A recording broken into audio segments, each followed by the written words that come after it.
Nous sommes en direct de Washington DC aujourd'hui. J'ai le plaisir d'avoir le chanteur congolais Diblo Dibala sur ma chaîne. Est-ce que vous pouvez vous présenter? C'est Diblo Dibala, guitariste, chanteur. Je viens de la République démocratique du Congo et je suis à Paris actuellement. Diblo Dibala, je vous ai vu toute petite en train de chanter, danser. Par vous, j'ai connu la musique congolaise. Est-ce que vous pouvez me dire en fait, depuis quand avez-vous commencé votre carrière? J'ai commencé, j'avais l'âge de 16-17 ans. J'allais encore à l'école et le samedi après-midi, on faisait les petits concerts des étudiants, quoi. On s'amusait, c'était le samedi après-midi et puis voilà, jusqu'à vers les années 75, 76. Là, j'ai commencé à jouer un peu avec les groupes professionnels.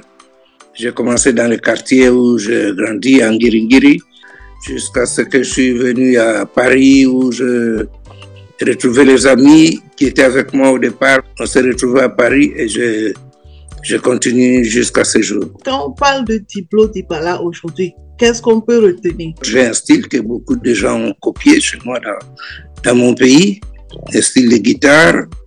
Et puis, je suis parmi les gens qui ont créé cette musique qu'on appelle soukous. À l'époque, on se retrouvait ici à Paris. Voilà, je suis guitariste, chanteur, arrangeur. À l'état civil, est-ce que vous vous appelez aussi Diblo Dibala ou vous avez un autre nom? Dibala, c'est mon nom. Diblo, c'est un surnom. Et c'est quoi votre nom à l'état civil? Dibala. Dibala Yankomba. Vous savez, au Congo, avant, on avait des noms, des prénoms européens. Édouard, Honoré, Jean-Baptiste. Moi, c'était Jean-Baptiste. Après, on a enlevé tout ça là. Lors de l'authenticité chez nous, je suis resté Dibala Yankomba. Est-ce que vous pouvez me dire, Diblo Dibala, quel genre de musique vous produisez? C'est la musique soukous. J'aime beaucoup cette musique parce qu'elle fait danser, quoi. Comme j'aime faire danser. Vous savez, quelqu'un qui danse, c'est quelqu'un qui a la joie. J'aime bien apporter la joie. La musique que je fais, c'est pour émerveiller, égayer les gens et une musique de fête, quoi, si vous voulez. Le soukous, c'est une musique zaïroise ou c'est vous qui l'avez inventée? Non, je dirais, je n'ai pas inventé. C'est une musique qui existait déjà bien avant moi. Le soukous, c'était la deuxième partie de notre musique. Quand on commençait, on chantait, on racontait n'importe quoi. Et puis, à un certain moment, les chants se terminaient. On passait à la deuxième partie qui était la partie de la danse. Voilà. Et quand nous, on est arrivés en Europe, on a remarqué que les gens ne comprenaient pas tout ce qu'on chantait dans la première partie. Et on s'est dit, bon, dans ce cas, on leur donne directement le soukous, la deuxième partie. Et si vous regardez maintenant la musique congolaise, il y en a qui font que ça s'appelle la rumba, quoi. Ils font la rumba du début à la fin où on chante, c'est un peu lent et tout. Et nous, c'est la partie rapide où on fait danser. C'est quoi la différence Diblo Dibala, Joe Ballard, où même en temps on portait les habits très larges là? Joe Ballard, lui, n'était pas musicien, il n'est pas musicien, il est plutôt sapeur. Lui, il a fait son nom sur les habits, il s'habillait, il était à la mode, quoi. Diblo Dibala, c'est les musiciens, c'est les chanteurs, guitaristes, bien qu'on jouait dans un groupe et on faisait aussi les trucs en solo. La musique congolaise a vraiment bougé dans mon enfance. Nous tous, on voulait vraiment apprendre à danser en lançant les mains à gauche, à droite. Et moi, je suis étonnée de vous avoir aujourd'hui sur ma chaîne en train de m'expliquer franchement. Est-ce que vous pouvez me dire qu'est-ce qui vous a motivé à devenir chanteur de la chanson congolaise? J'avais un oncle maternel qui était dans la musique. Et à force de le voir travailler parcelle familiale, et j'avais pris goût à la guitare. L'ami de mon oncle qui venait, quand il répétait, il jouait à la maison. De temps en temps, j'essayais de prendre la guitare. C'était vraiment, j'ai beaucoup aimé jouer à la guitare.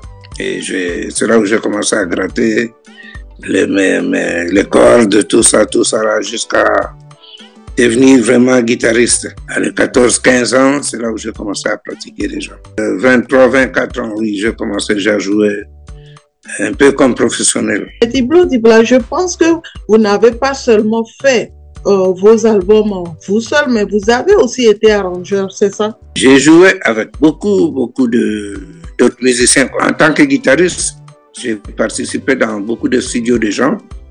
Ceux qui avaient besoin de ma guitare m'appelaient et puis je venais jouer. Vous êtes arrangeur, n'est-ce pas? Tout à fait, oui. Dans la musique congolaise, si vous voulez, tout le monde participe un peu.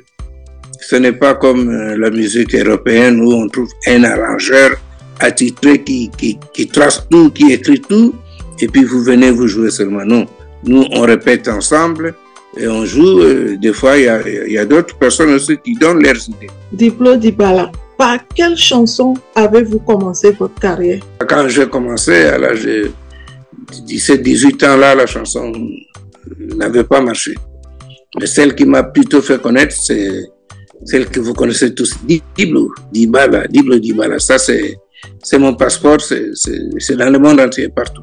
C'est une animation, hein? Diblo Dibala, c'est les trucs qu'on faisait dans les concerts, quand on veut vraiment chauffer la foule. Et bien l'animateur crie Diblo, c'est la foule qui répond Dibala, Diblo Dibala, et ainsi de suite. Je suis vraiment honorée de vous avoir sur ma chaîne aujourd'hui, vous qui êtes le doyen de la chanson congolaise, vous qui êtes un grand arrangeur. C'était l'arrangeur de Mimo Tokilala aussi. Ouais, je travaille aussi avec Mimo Tokilala. Quelques titres, oui, j'ai arrangé. Je suis vraiment très émue et très fière de vous avoir sur ma chaîne aujourd'hui. Diblo Dibala, combien d'albums avez-vous aujourd'hui? Une quinzaine d'albums. Combien de chansons avez-vous eu au total? 100 chansons. Est-ce que vous avez eu la chance quand même d'avoir des awards, des reconnaissances? J'ai eu un prix. Le prix de meilleur artiste aussi à Chicago. RFI m'avait consacré aussi meilleur artiste africain. Et quand ça vient de la radio RFI, c'est quand même quelque chose de très important. J'ai eu le prix de meilleur groupe avec le groupe Machacha.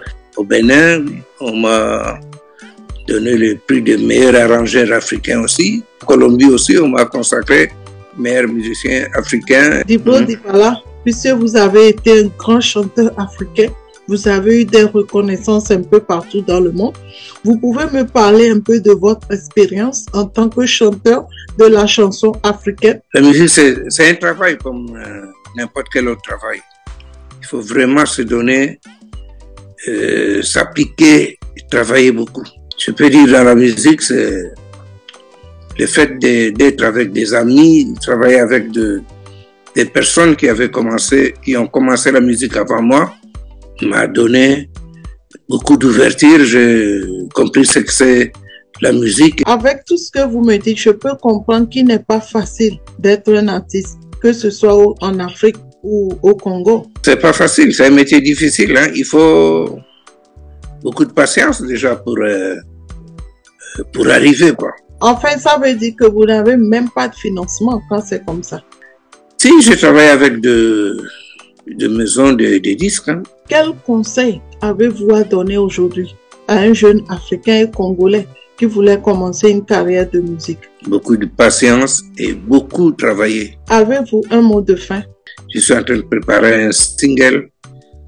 Si tout marche bien, peut-être en décembre, les gens peuvent télécharger sur YouTube et puis l'écouter. Sinon, ce sera pour l'année prochaine. Diblo Dibala, merci beaucoup d'être venu sur ma chaîne.